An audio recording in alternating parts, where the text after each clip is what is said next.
गली पड़ो हेले मोबाइल वाला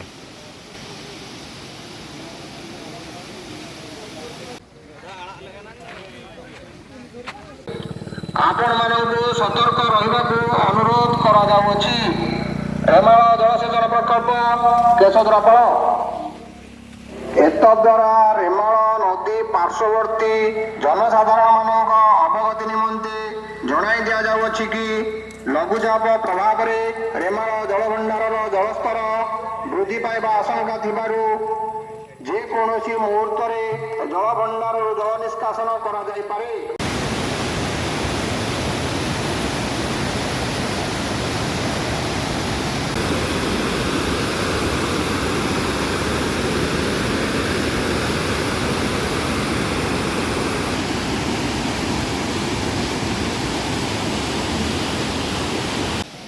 गली पड़ो हेले मोबाइल वाला।